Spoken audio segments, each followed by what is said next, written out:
देश में आओगे, न जन्म होगा न मृत्यु होगा। ऐसे देश की जीवात्मा अपने घर पहुंच जाए। हम तो वो बात बताने आए, इसलिए मेरा किसी से कोई स्वार्थ नहीं, कोई लोभ लालच नहीं है। तुम्हारा भला हो जाए, तुम्हारा कल्याण हो जाए, तुम्हारा मन शांत हो जाए, न इधर उधर भगे। इसलिए इसको सही अच्छे तरीके से लगाया जा रहा। जहाँ जहाँ जाता है, जहाँ जहाँ खराब होते, वहीं से आपको अनुभव करा दिया। देखो यहाँ से खराब हो गए, लेकिन अब देख लिया खराबी खत्म, अब खराब नहीं होगा। इसीलिए तो आपको सोचना चाहिए। देखो कल का संदेश थोड़ा समय से होगा, प्रेमी आ जाएंगे। धूप के कारण मैं थोड़ा समय नहीं लेता कि धूप में आप कैसे बैठ पाओगे। अभी तो आपके अनुसार मैं समय देता हूँ। अगर मैं अपने अनुसार दूं तो तुम्हें यहाँ कोई टिक नहीं पाओगे, सब भाग जाओगे। अभी कोई ऐसा नहीं जो टिक सके। अगर हो जाता तो सदियों में इतनी देर थोड़ी लगती। कितनी बार कहा था, अगर पांच व्यक्ति सच्चे, ईमानदार, निस्वार्थी, त्यागी, तपस्वी, चरित्रवान अगर मिल जाते तो सत्युग तभी आगे खड़ा हो जाता। और उसके लिए तैयारी है, उसी के लिए छटनी है। पहले भी कहा था छटनी, कटनी, और इस पर नहीं मानोगे तो चटनी, यानी कुदरत अपना खेल शुरू कर देगी। फिर उसमें कोई राजा प्रजा बचने वाला नहीं है। अभी तो बचने का ही संदेश है, बचाने का संदेश है, जगाने का संदेश है, मोड़ने का संदेश। लेकिन जब इसको नहीं सुनोगे तो फिर कुदरत तो अपना काम करेगी, उसे कोई रोक भी नहीं सकता और उससे कोई लड़ भी नहीं सकता। बड़े बड़े धराशायी, हिरण्यकशिप राजा, रावण महाराजा, कंस महाराजा, जरासंध, ये सब राजे महाराजों के इतिहास, तुम तो उनके सामने कुछ भी नहीं। वो नहीं अपने आप को बचा पाए कुदरत की मार से, क्योंकि उन्होंने समय का समझने वाला, चेतने वाला, जागने वाला, कल्याणकारी और समाज हितकारी, जनहितकारी संदेश को न सुना और न माना, न जीवों तक पहुंचाया। इसलिए वो अकाल मौत से नहीं बच पाए, सब मारे गए, सब मारे गए। इतिहास है ये, आपका कोई दूसरा इतिहास नहीं होगा, वही इतिहास है। लेकिन संत बचाने के लिए आए हैं, वो अपना कर्तव्य अदा कर रहे हैं। मानो न मानो खुशी आपकी, मैं आपको मनाने थोड़ी, मेरा कोई स्वार्थ है नहीं आपसे। जय गुरुदेव, जय गुरुदेव।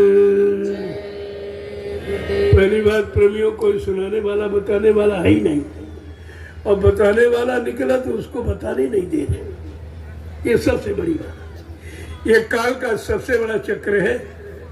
जिन जीवों पर काल का चक्र चल रहा, वो ऐसे संदेश में न तो आएंगे न लोगों को शामिल होने देंगे।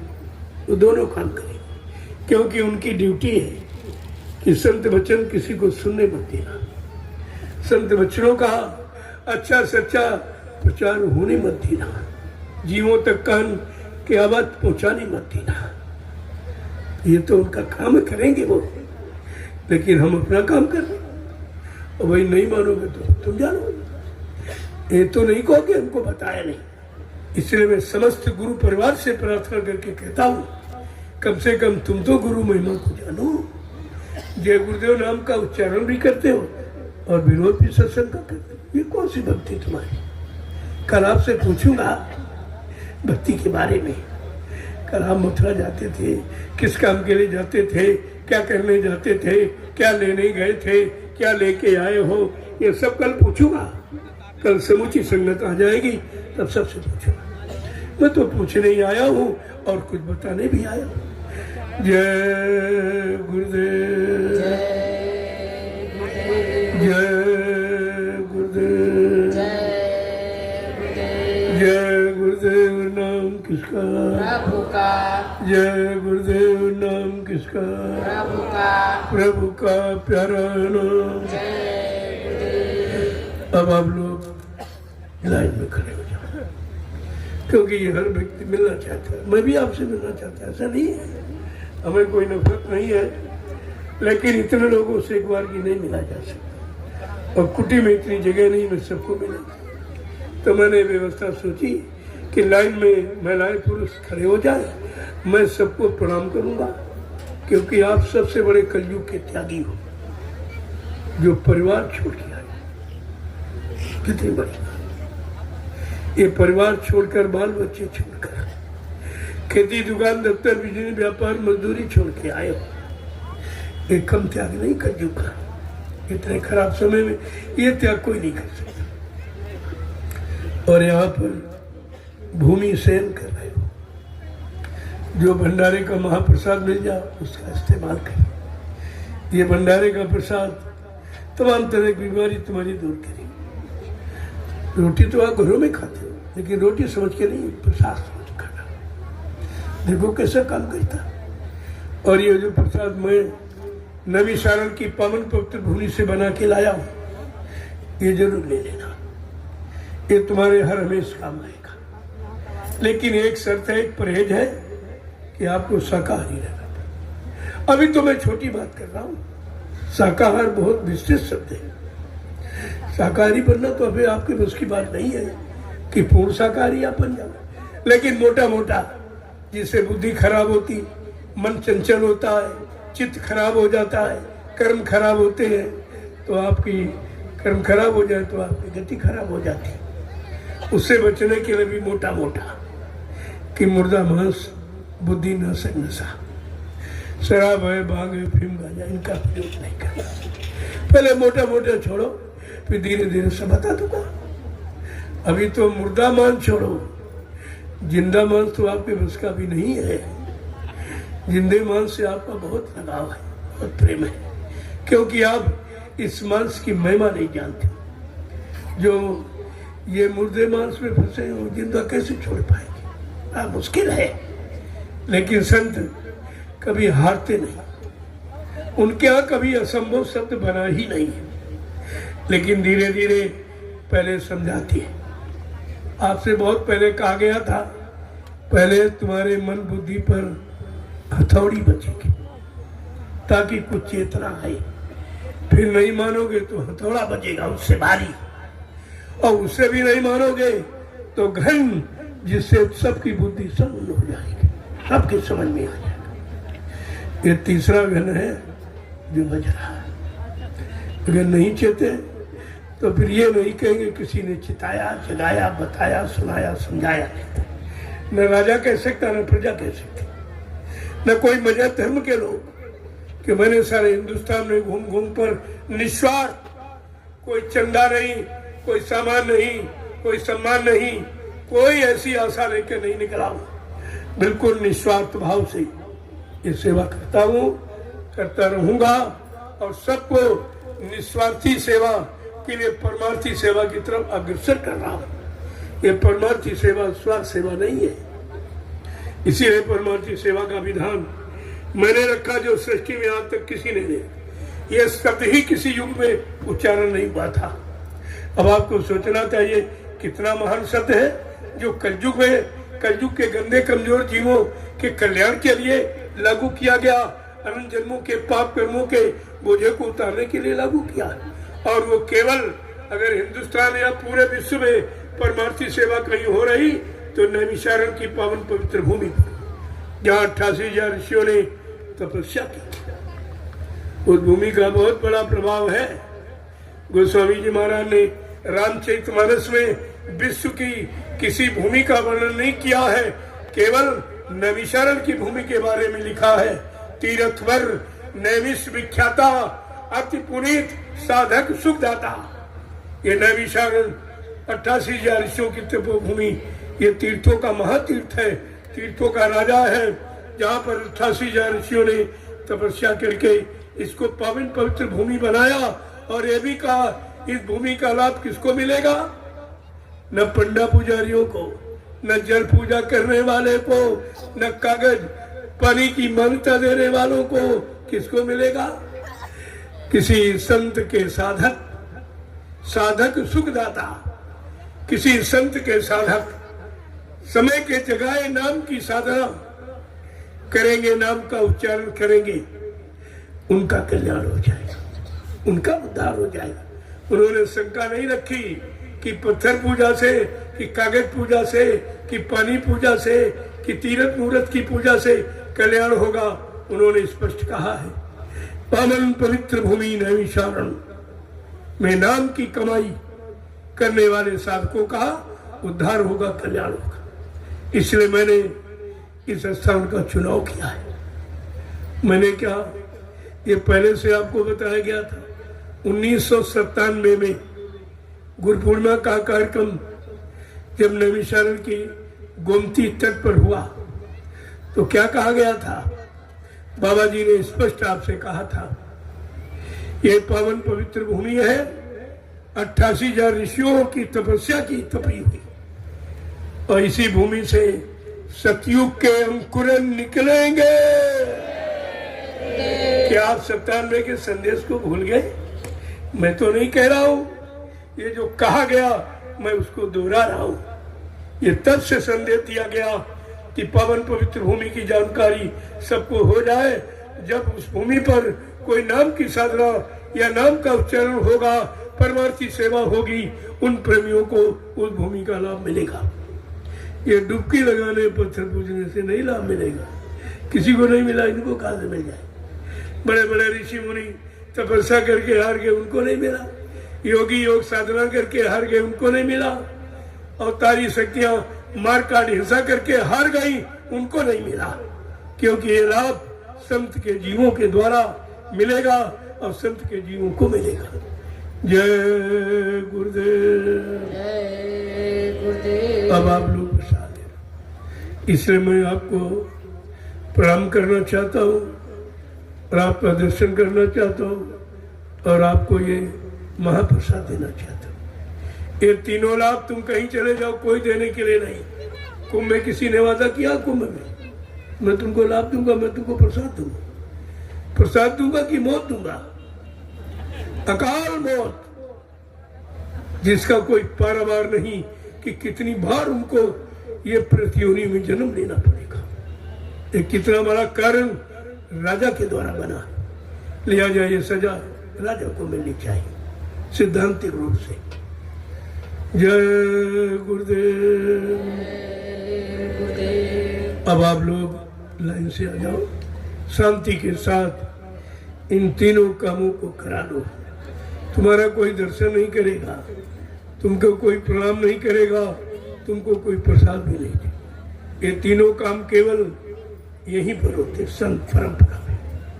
ये संतों की परंपरा में ये भेदधारी संत नहीं होता है। संत जिसने सबका अंत कर लिया हो, काम का, क्रोध का, लोभ का, मान का, सम्मान का, अभिमान का, जिसने सबका अंत किया, वो संत है।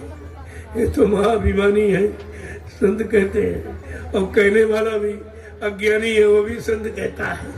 उसको भी नहीं मालूम कि संत रूप क्या है, संत की गति क्या है, संत की शक्ति पावर क्या है, संत कौन सी पूजा करा के जीवात्मा का कल्याण कराना चाहता है, ये तो किसी को नहीं मालूम। एक तो ये जानते नहीं है, और संत महापुरुषों की पहचान नहीं, इसलिए उनकी बात सुनते भी नहीं है। खैर तो विनाश का समय है, मैं तो कह सकता हूँ, बचाने की बात बता सकता हूँ। नहीं मानोगे तो मैं भी नहीं रोक सकता हूँ, क्योंकि फिर बरदस्त आप पर से हट जाएगा। जो बचाने का समय है वो खत्म हो रहा है। इसलिए मैं यही जो कार्यक्रम दिए हूँ, इसके बाद देश भ्रमण का काम बंद कर दूंगा। केवल नैमिषारण्य की पावन पवित्र भूमि पर आपकी गाड़ी कमाई से मैंने 3 आश्रमों का निर्माण किया। 3 मथुरा का, 1 छोटा मथुरा का, 3 तैयार कर दिया। चिंता मत कीजिए, आपके लिए व्यवस्था पूरी है, क्योंकि ये काम मेरा नहीं है, आपका है। करने का तो मेरा है, लेकिन उसके अनुसार चलने का आपका है। जब चलोगे तभी तो कराने वाला कुछ करा पाएगा, जब चलोगे तभी पहुंचाने वाला पहुंचा पाएगा। आप जगह ही नहीं छोड़ना चाहते हो, और मुख सब बदल दिया आपने। जिधर आना चाहिए उधर बेमुख हो गए, तो फिर बड़ा मुश्किल हो जाएगा। जय गुरुदेव। ये रोज रोज का संदेश अपने मोबाइल पर लोड करते जाओ, और सब हिंदुस्तान में भेज दो, ताकि ये लास्ट वार्निंग, अंतिम चेतावनी है। जैसे कहा गया आखिरी रात है, आखिरी बात है और आखिरी मुलाकात है। ये रावण ने कहा था, विद्वान था, उसने ही कहा था, क्योंकि उसको जाना था। और 64 युग राज करने के बाद बहुत ऊब गया था राजा बनने से, तो कहा मैं प्रेम भाव से तो नहीं मिल पाऊंगा, बैर भाव से, बैर। इसलिए उसने बैर नीति अपनाई थी। और ये सब विनाश के लिए भी नीति अपना रहे। एक तो बेचारे जानते नहीं, गुरु को पहचानते नहीं, गुरु को मानते नहीं, और दूसरे गुरु के वचनों में रोड़ा अटकाते। ये तो सबसे बड़े पाप है। गुरुद्रोही सबसे बड़ा अपराधी होता है। जय जन गुरु प्रति निंदा करही, ते भवसागर भव तरही। वो बार बार भवसागर में जन्म लेते हैं, डुबकी लगाते रहेंगे, भवसागर से छुटकारा नहीं पाएंगे, जन्म मरण से मुक्ति नहीं पाएंगे, आते जाते रहे। जय गुरुदेव। अब आप लोग प्रसाद ले लीजिए, इसकी जरूरत है। आगे समय बहुत खराब आ रहा और मैं विराम लेना चाहता हूँ। इस साथ संदेश से विराम लेना चाहता हूँ, क्योंकि जब सुनने वाले न हो, मानने वाले न हो और अपने न माने, तब तो विराम लेना उचित है। जब अपने नहीं माने, तब वो महात्मा विदुर ने इस्तीफा दे दिया था, राज छोड़ के चले गए थे। इसलिए मैं इस संदेश से विराम लेना चाहता हूँ, क्योंकि जो जितना आदेश हुक्म मिला है वो मैंने पूरा कर दिया, और शरीर भी अब धोखा दे रहा। कहा बहुत सुना लिया, बहुत सुना लिया, कौन माना? क्यों अपना समय खराब करते हो? अब थोड़ा विराम। मौन होने का भगवान का संदेश। जो मौन होता है वो भगवान होता है। जो कम बोलता, उचित बोलता, समय बोलता, विद्वान होता है। ये हमेशा ध्यान आपको रखना चाहिए। जो बलवान होता है वो समय से दुष्टों की, दुष्ट प्रवृत्ति वालों और दूषित खान पान करने वालों, व्यभिचार कुपचार करने वालों पर अपने बल का परीक्षण करता है। इनकी पहचान है। लिहाजा वे पहचान, जब परिवार विरोध करता हो तो परिवार की भलाई का काम बंद कर देना चाहिए, बंद कर देना। समझ लो कि परिवार की लड़ाई खतरनाक होती है, और परिवार का विनाश होता है तब परिवार में विरोध होता है। भाई विभीषण की बात न मानने पर एक भाई के परिवार का विनाश हो गया था। इसी तरह महात्मा की बात न मानने पर और दोनों भाई लड़ गए, कौरव पांडव विनाश हो गया। एक तो मानता था, मनवाने के लिए तैयार भी था, लेकिन दूसरा नहीं मानने को तैयार है, तो विनाश हो गया। यही परिणाम कलयुग का दिखाई दे रहा है। जब कहा गया था घर घर में होगी लड़ाई, राजा प्रजा से लड़ जाएगा, प्रजा राजा से लड़ जाएगा, बाप बेटे से लड़ जाएगा, पिता पुत्र से लड़ जाएगा, पत्नी पति से लड़ जाएगी, पति पति से लड़ जाएगी, गुरु शिष्य से लड़ जाएगा, शिष्य गुरु से लड़ रहा सीधा। ये सीधा गुरु की लड़ाई है। मैं कोई अपना संदेश नहीं देता हूँ, अपने संदेश का संदेश नहीं देता, मैं गुरु का संदेश देता हूँ। गुरु के संदेश को न मानने वाला, गुरु के संदेश का विरोध करने वाला सीधा गुरु का विरोधी माना जाता। और राह की न सके गुरु का द्रोही। गुरु से द्रोह रखने वाले को कोई बचा नहीं सकता, तो मैं कैसे बचा सकूंगा? आज गुरु परिवार ही सामने खड़ा लड़ने के लिए। कौरव पांडव की तरह युद्ध गुरु परिवार का है।